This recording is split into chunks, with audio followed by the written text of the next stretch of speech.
புதுச்சேரி மூலக்குளம் பகுதியைச் சேர்ந்த பெண் ஒருவருக்கு கடந்த சில நாட்களாக அறிமுகமில்லாத எண்ணிலிருந்து ஆபாச குறுஞ்செய்தி வந்ததை அடுத்து அப்பெண் இணையவழி காவல் நிலையத்தில் புகார் கொடுத்தார். எனவே இப்புகார் சம்பந்தமாக இணையவழி முதுநிலை காவல் கண்காணிப்பாளர் திரு நாரா சைத்தன்யா ஐபிஎஸ் மற்றும் இணையவழி காவல் கண்காணிப்பாளர் திரு பாஸ்கரன் ஆகியோரின் உத்தரவின் பேரில் இணையவழி குற்றப்பிரிவு ஆய்வாளர் திரு தியாகராஜன் அவர்கள் வழக்கு பதிவு செய்து தீவிர விசாரணை மேற்கொண்டார்.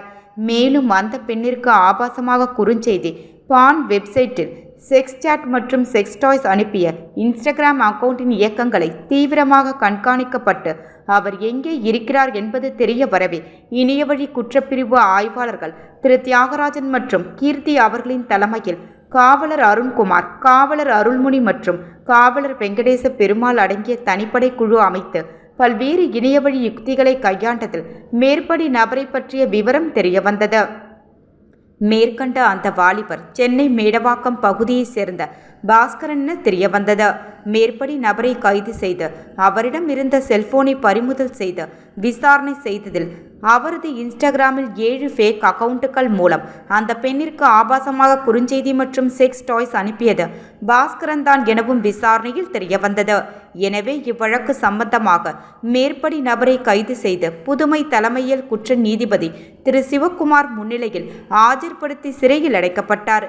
இது பற்றி இணையவழி முதுநிலை காவல் கண்காணிப்பாளர் திரு நாரா சைத்தன்யா ஐபிஎஸ் அவர்கள் பொதுமக்களுக்கும் இளைஞர்களுக்கும் பெண்களுக்கும் கூறுவது என்னவென்றால், சமூக வலைதளங்களில் முகம் தெரியாத நபர்களின் ஃப்ரெண்ட்ஸ் ரெக்வஸ்ட் அப்செட் செய்ய வேண்டாம் என்றும், முகம் தெரியாத நபரிடம் பேச வேண்டாம் என்றும், பெண்களுடைய உடல் பாகங்கள் தெரியும் அளவிற்கு எந்த ஒரு புகைப்படத்தை பகிர வேண்டாம் என்றும், மேலும் தங்களின் புகைப்படங்களை சோசியல் மீடியாவில் பதிவிடும் போது பிரைவேட் அக்கவுண்டாக பயன்படுத்தும்படி காவல்துறை சார்பாக கேட்டுக்கொள்கிறோம்.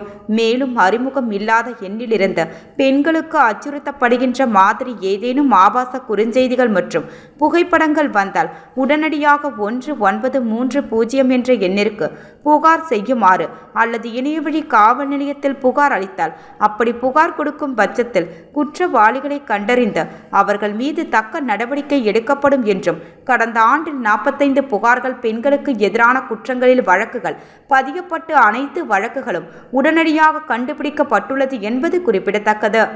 ஆகவே இளைஞர்கள், ஆண்கள் குறிப்பாக இணைய வழியில் நடக்கின்ற குற்றங்களை போலீசார் கண்டுபிடிக்க மாட்டார்கள் என்று யாரேனும் எளிதில் எண்ண வேண்டாம் என்ற எச்சரிக்கை செய்கின்றனர். இதுபோன்ற தவறுகள் செய்பவர்களை இணையவழி காவல் நிலையத்தில் அதிநவீன தொழில்நுட்பம் மூலமும் மிக எளிமையாக குற்றவாளிகளை கண்டுபிடித்து அவர்கள் மீது தக்க நடவடிக்கை எடுக்கப்படும் என்றும் சைபர் குற்றவாளிகளை எச்சரிக்கை செய்கின்றனர்.